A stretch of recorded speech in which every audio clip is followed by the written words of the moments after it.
Yes, indeed. Hello, welcome. Yes, it's great to be here. Great to have you here.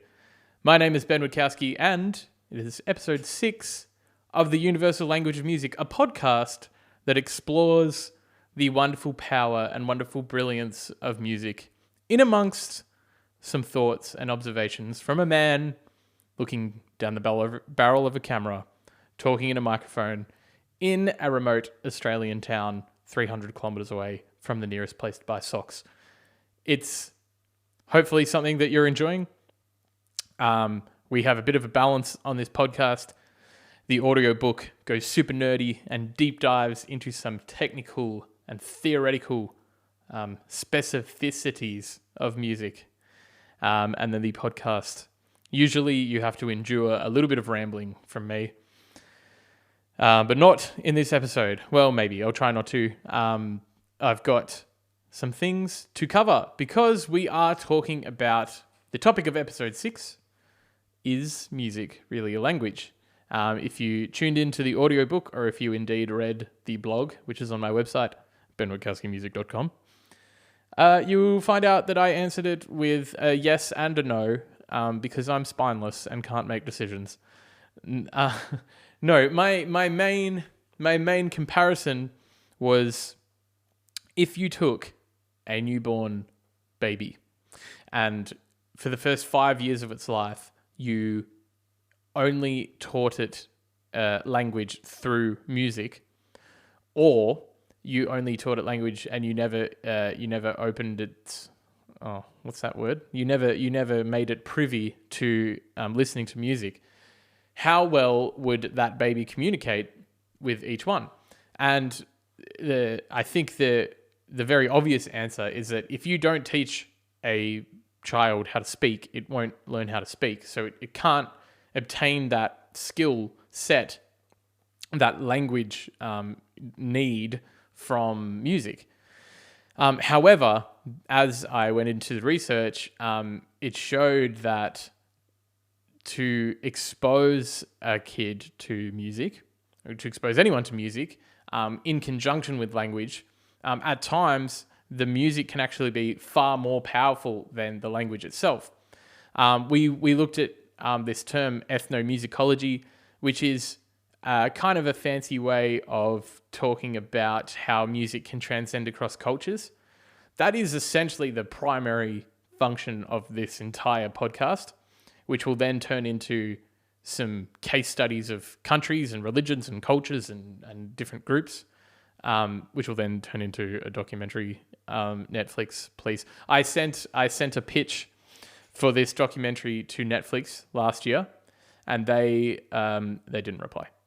But that's okay because that's the kind of adversity that you need, right? Everyone needs some hard doings. They didn't even like read receipt, although that probably would be worse.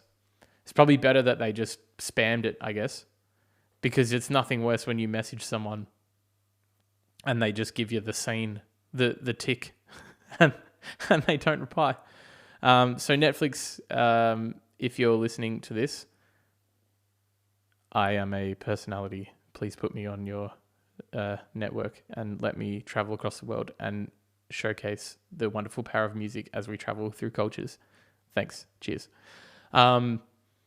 Yes. So ethnomusicology can do that. It's where the music can transcend different language groups. There we looked at this study. I looked at this study where all these cultures from around the world that spoke different languages and had different values and all that listened to the same type of music, like same sort of category, like a dance song, for example, and 95% of people associated it with a dance song. So that's really cool. It's like if I was to sing a song in English about, I don't know, going bald. No, that's not right. About sadness. Let's look at it like a primary emotion. Sadness. Someone who spoke French or someone who spoke Japanese or someone who spoke Russian could interpret that song as it meaning that sadness is a key function of that song. Going bald, by the way, anyone that is watching on YouTube, you will notice that I have officially given up on my attempts to not be bald. Strange one, I was about 24 years old, I didn't realize, I got this cool haircut. I thought it was cool. And then the hairdresser said, "Oh, so not long left now, huh?" So what are you talking about? So yeah, going a bit thin. And I do have a very prominent helipad, as they call it. So the sort of top of my egg head has got this circular, flat, bald patch suitable for aircraft landing. I'm just settling into that for now, which is cool, whatever. But what I thought I would do in this episode is we're talking about, is music a language? So the answer is yes. It's more powerful at times. And I just want to relate this to my own little feelings and stuff that I get with music, and talk about where music is more powerful than any emotion or belief or thought process that goes through my mind. There are some songs that have meant a great deal to me in my life, and I thought this could be a cool way to get people involved as well by doing what I'm about to do, because I am going to announce my favorite songs ever, counting down from the top 5. So I'm going to play them, not in their entirety, but I'm going to play them and I'm going to explain why they are so amazing and relate it a little bit to this thing about music and language and how these songs, they capture like a moment in my life so perfectly that it's like you feel like the song kind of has to be written about you. But that's the power of a good song, which is really, really cool. There was a quote in one of these articles I was researching in the audiobook. I'll just read it out. It just really summed up this power that I'm trying to talk about. So it's saying music and language are essentially the same thing. They're sounds. Languages consist of phonemes. Whatever musical systems consist of notes. Music resembles language in the sense that it is a temporal sequence of articulated sounds which are more than just sounds. They say something, often something human. The better the music, the more forcefully they say it. That's a very, very powerful phrase, and I really like that. So these 5 songs that I've chosen, well, they all say something to my life more powerful than I can say with my stupid, blubbering, bald head mouth. So what we're going to do is get stuck in straight away. Top 5 songs ever.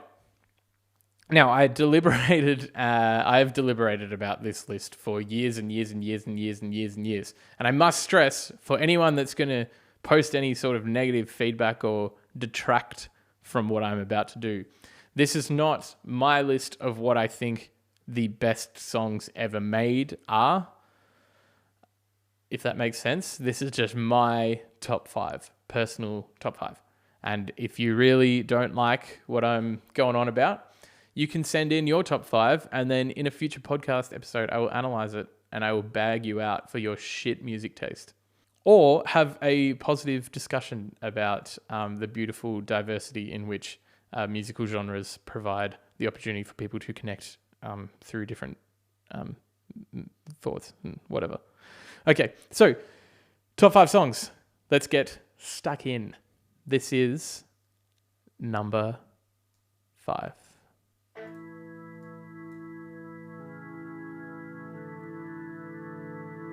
This song is called Head Rolls Off by Frightened Rabbit.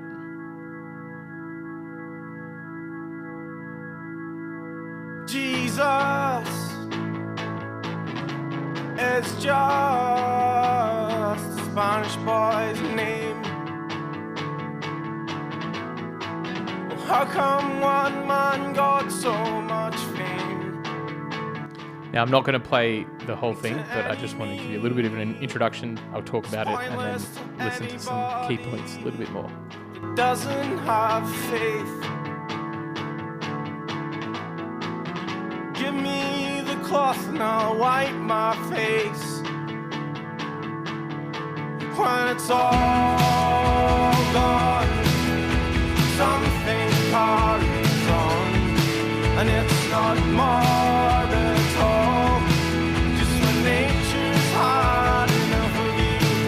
yeah, wild. It's such a good song. So for anyone that doesn't know Frightened Rabbit, they have an extremely heartbreaking yet profoundly poignant and important story.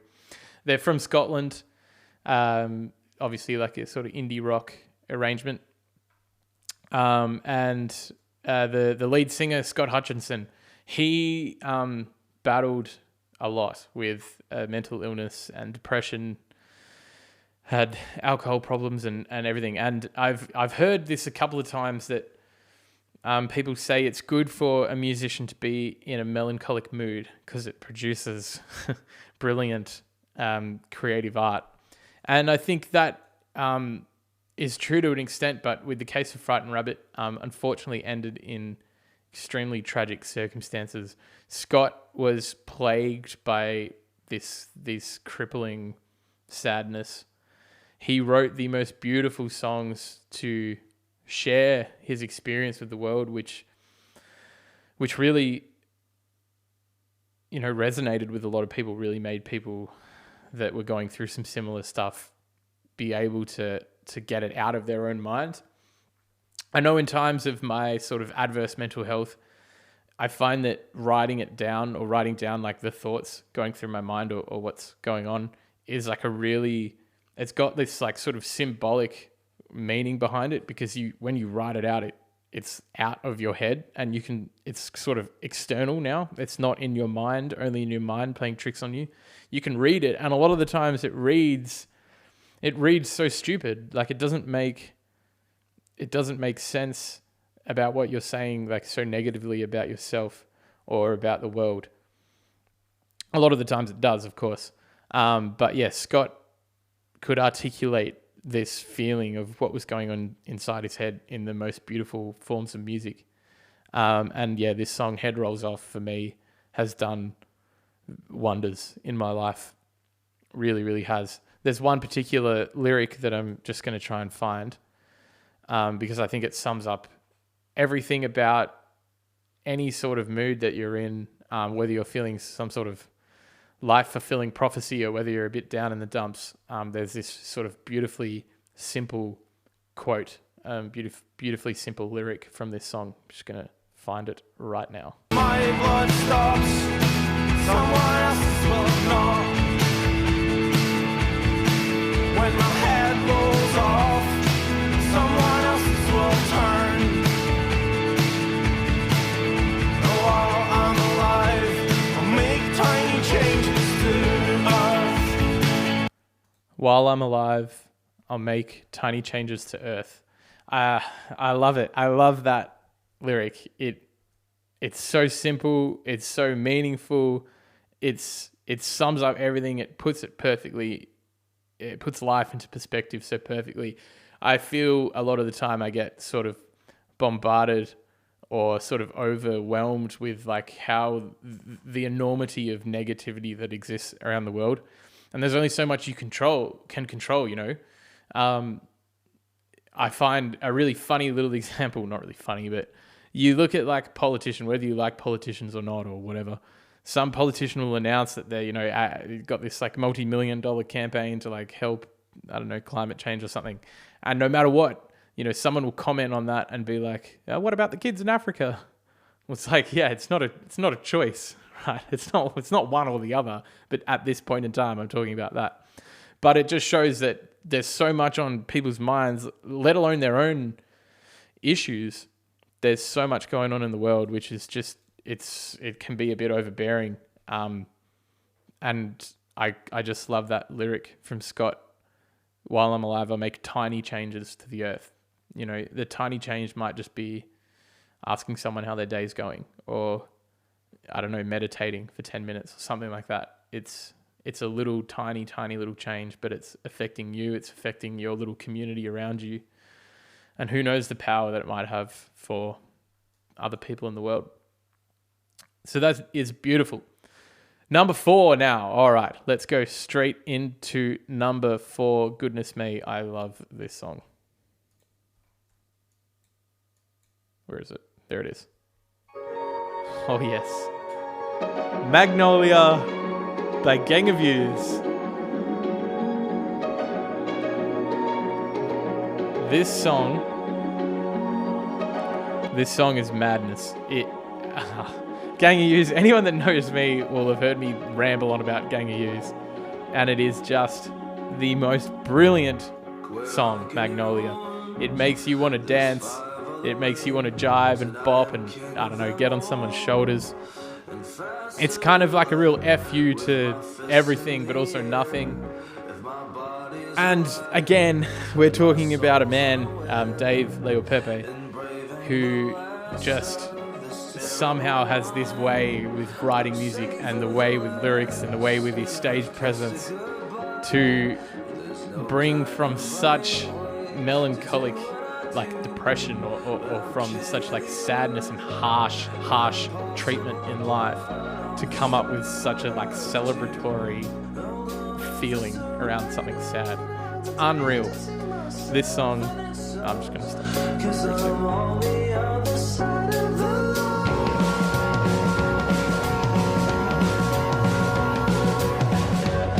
there's no way to lie, as far as I know, that heaven will take me, so I'm staggering home. Show me the way, show me the light. Yeah, I'm drunk, but I'm ready to kick some ass. There's an interview with Dave, I think it was done by SBS, and he talks about the kind of meaning behind this song, and his story about coming into music is, it's almost too much. I don't know that I might talk about it later. There's a clue for another song in the top 5, but he'd had enough. He was ready to give up. He was ready to end his life. And then he kind of had this moment of realization, aided by his manager and his dad's house and his dad's magnolia tree, hence the name Magnolia. And he sat there and said, "Nah, I'm not done yet." And that's just, it's just epic. It's just epic moment of purity. And now he's. I mean, Gang of Youths are just the most like chest thumping, pulsating, anthemic band that I love more than anything else. So yeah, this song Magnolia, everyone knows it for its like sort of upbeat and its jivey tone. It's like impossible not to move your hips too. But yeah, the underlying meaning behind it is incredible, where he thought, I'm not done with ending it.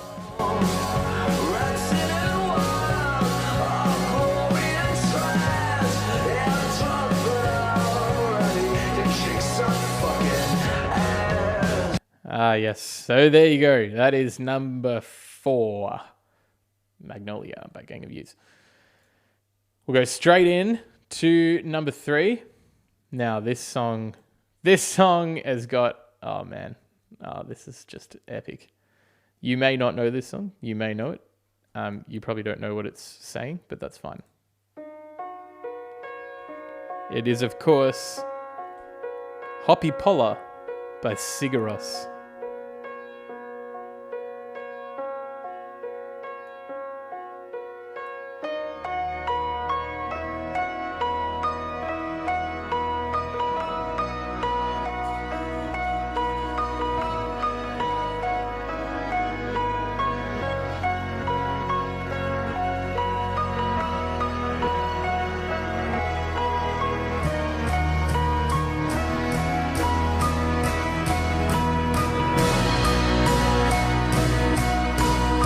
Sigaros, an Icelandic band. One of the more unique bands you'll ever find in the world, for a number of reasons. The main reason is the main singer, Jonsi. The way he sings, he's got the most incredible falsetto for a male singer. He uses a cello bow to bow an electric guitar. It's where I got that inspiration from to do it myself in my own songs. Some of the instrumentation they use, but perhaps irrelevant to this episode reason why they are unique is because a lot of the time Yonsei sings in a made-up language, a gobbledygook speak, if you will, called Hopelandic. But yeah, it has no meaning to it, and he sings those certain phonemes because they sound cool, or they fit what he's trying to say at this point in time. There is some Hopelandic mixed with Icelandic in this song, Hoppy. And this is a really, really good example to talk about, is music really a language? And that key finding that I got from doing the research, that music can express emotions better than language can across language groups. It can transcend through different language groups. Because in this song, he's singing Icelandic, which I don't understand. But also he's kind of blabbering on about nothing, but yet it still has this overall emotion to it. What do you think that emotion is?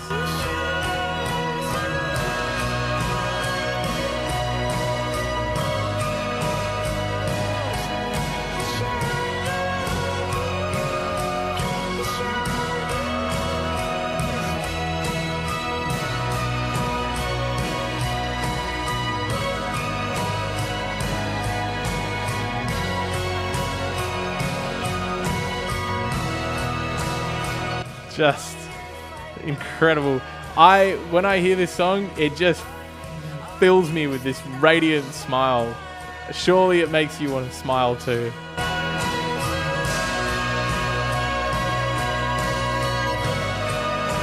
So it's got to be happiness, right? That's the feeling that you get from this song, is immense joy and just this kind of innocent simplicity to the brilliance of existence.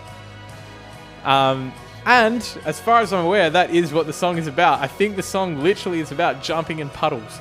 And if you watch the video clip for this song, it is just magical. It's a bunch of old people going around and knick-knocking and jumping in puddles and playing tricks and pranks on each other. This is epic music brilliance that only this band, Sigur Rós, can create. Oh my goodness.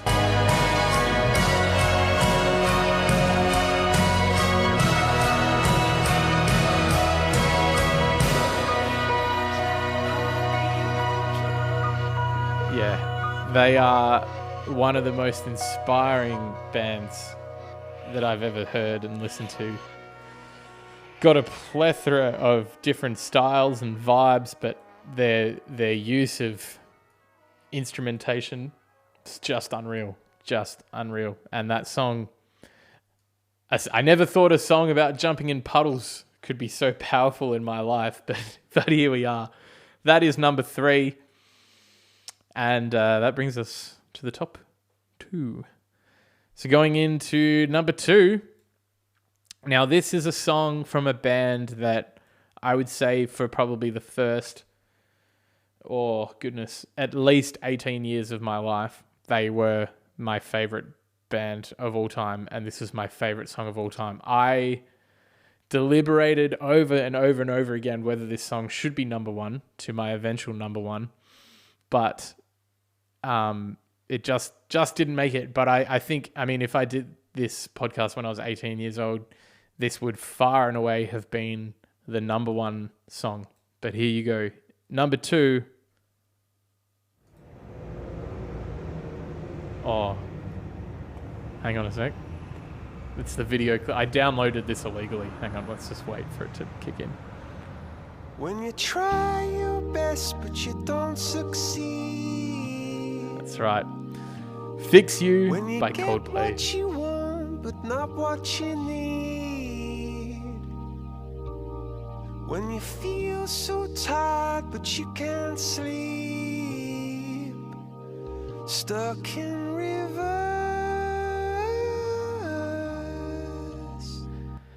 A number of reasons why this song is so special to me, and indeed Coldplay themselves. I grew up primarily playing piano, and it was this really cool thing to see that Chris Martin, a lead singer of this incredibly huge music group, he played piano. You didn't see that many frontmen that played piano. He really made me believe that I can do some cool things with music. And this song, I mean, is just beautiful. Coldplay have for 23 years? 1998 was their first album, I think. So for 23 years, at least, they have been making brilliant song after brilliant song. They may be a bit polarizing now, or in the last sort of 5 to 10 years, whether they've gone too mainstream or too poppy or whatever. But the ability to still put out what they're putting out is pretty magical. And, you know, the world tours that they've done in the last sort of 5 years, filling out 30, 40, 50, up to 80, 90,000 stadiums, arenas in like 200 cities from across the world. That is, whether you like their music or not, that is an incredible power of songwriting ability. Because what that is showing is that it compares, it brings together and collaborates thoughts and emotions and feelings from almost every single language group in the world. The other reason I love this song is because right now, this anthemic build, which we're just going to listen to for a bit.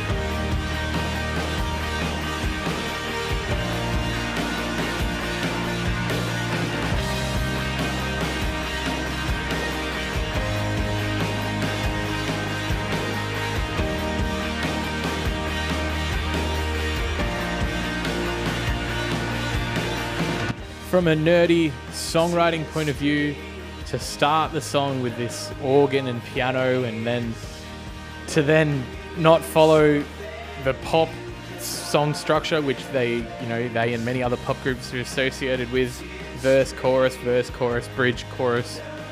They built this up with this guitar, and it is an epic stadium song, it's an epic live song, it's an epic studio song, it's an epic headphone song. And it just is epic.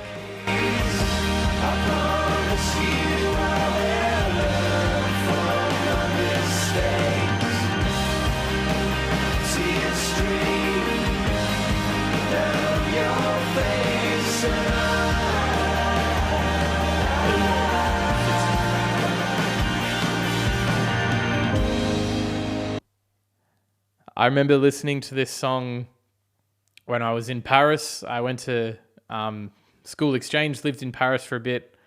I was okay at French, but certainly not fluent as I should have been for doing philosophy and Latin studies and all that kind of intense stuff that I had no idea what was going on in French class.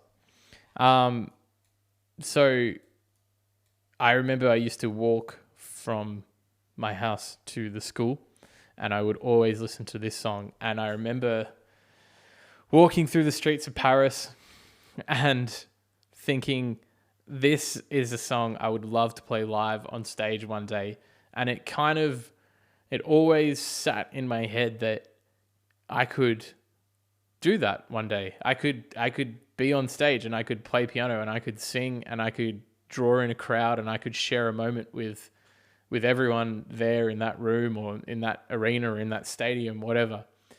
That is the dreamer part of me that hasn't died yet and doesn't want to die. Fix You by Coldplay has always been a bit of a reminder that dream is still there and should still be there and should never stop being there. So Coldplay, thank you very, very much.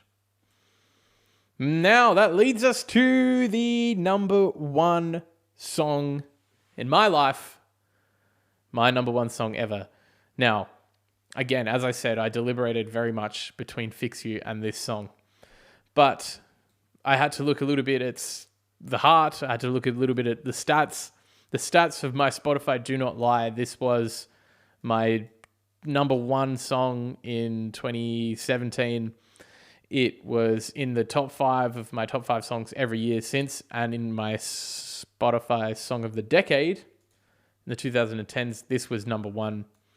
So you can't go past that, and the emotion and the feeling and everything it gives me, it is just everything. So presenting to you my number 1 song of all time.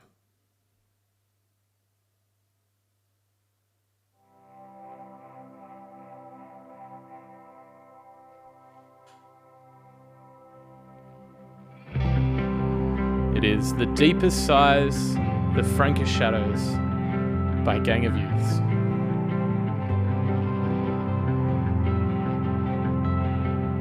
There's a sky full of light, and none of them stars.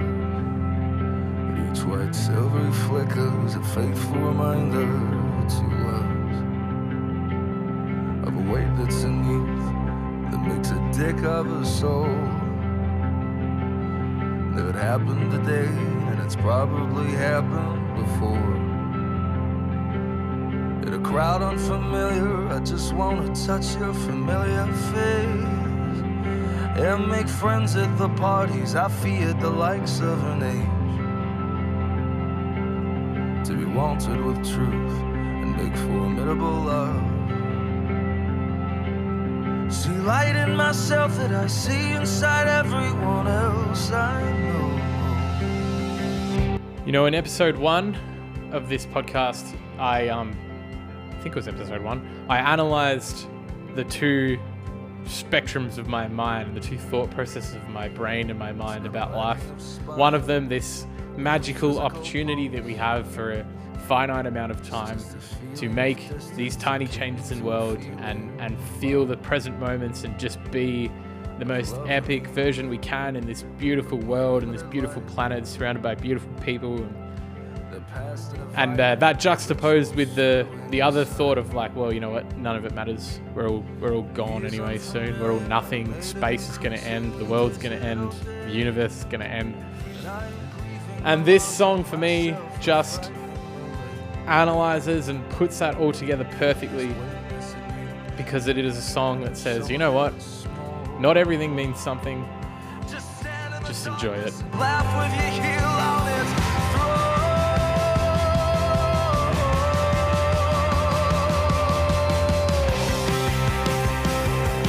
Cause not everything means something, honey. So say the unsayable, say the most human of things. And if everything is temporary, I will bear the unbearable, terrible triteness of being. From my own biased musical standpoint, Gang of Youths, well, when I started writing music, I didn't really know what to sing or how to play stuff. I think I was trying to fit into a mold that I thought should exist in normal musical structure and theory, but it didn't really work. Particularly when I started to try and sing, I tried to sing everything, and it didn't work. It didn't make sense. So I very quickly had to learn what my capabilities were and the sort of vibe that came from that capability. And it just so happened that it kind of all beautifully molded together, that I knew the style that I wanted to sing, and I could, to an extent, sing it.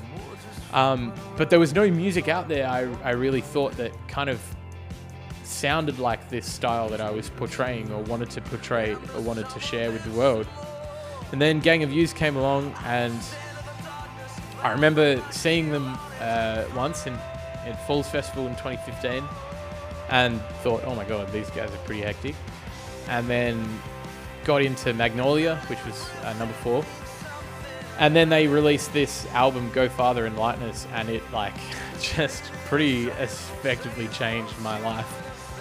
anyone that I was unfortunate enough to be a victim of my tour guiding career, they would have heard me ramble on about Gang Used, particularly their end song, Say Yes to Life. They have beautiful messaging and beautiful imagery and create this, this like anthemic feeling of fuck yeah. That's really all it is. But they have these epic song structures, the songs go for a long time, and I felt like that really related to what I'm trying to do with my music. To see someone out there doing something better than me. Cast me alive, cast me alive. Won't you feel me tonight? Goddamn, do you feel me tonight? Oh, pass me alive, oh honey, pass me alive. Won't you feel me tonight? Goddamn, do you feel me tonight? Ay, ay, ay, ay, ay. What a song. Oh, man. The epic finish. I did steal the song, that structure, in my final version of writing Mountain Man, with that epic end and then going into just a guitar and the vocals, which is exactly what this song does. So there you go. The top 5 songs in my life. Music is an incredible power because it can bring people together from all over the world. And that's what I've learnt more so than I knew in doing this particular episode. The fact that I just selfishly took half an hour to go through my own top 5 songs, hopefully you enjoyed that and some of the reasoning behind it, but it might make you think about your top 5 songs, and songs that have given you some sort of greater explanation of what you're trying to convey or what you're trying to process through your brain. I find that particularly in times of sorrow or sadness, you're not necessarily looking for a happy song, that we'll go into that in a future episode. In fact, the next one. Listening to a happy song when you're sad it can make you happy, but a lot of the time you're looking for something outside of your mind that you can relate to. And that's why I kind of lean towards this sort of emo, I guess you call it, side of music, because when I'm sad, I struggle to talk about it, and I find that listening to songs like this just reassure me that everything is okay, everything is fine. So yeah, if you have any stories of any song, a dance song or a happy song or a sad song or any particular song that makes you think, you know what, I can't actually convey what I want to say, but this song conveys it and relates it to my life perfectly. I would love to hear it. I would love to hear these stories, and I'd love to share these stories, if you didn't mind, with everyone else, so we can really start to understand a bit more of just how magical music is. There you go. Top 5 songs. Thank you very much for tuning in. Thank you for waiting. This podcast was a week late. I apologize for that. I was just coming to grips with my bald visage, and the fact that I can't grow a beard. And this dude, a restaurant owner in Adelaide, he commented on the fact I was going bald once, and he said, Ben, I've got this friend in India that can do a hair transplant for you. And I was like, oh yeah, okay, well, we'll see, yeah, sure. But he said, yeah, he did it to my head, and I thought, okay. That's strange, because I look at your head and you have this like extraordinarily big like front Elvis flick thing, and then a massive helipad in the back of your head. So I don't know if he's just wasn't the best at doing hair transplants, but if that's the look that I'm going to get, because hair transplants don't work, right? They work temporarily. You're going to go bald anyway. So no, thank you. I don't really want to look like Elvis. preparing his head for a helicopter to land on. And the other thing I've noticed is now hair's starting to grow everywhere else, like on my back. Where did that come from? Why am I losing hair in the most integral part of the viewership of an audience or a recipient of a conversation? My stupid fat egghead. But now I'm growing all this hair on my back. What's the deal with that one? Oh, God. Anyway. Settle in, Ben. Settle in for life. Thank you very much, everyone. Cheers. I will see you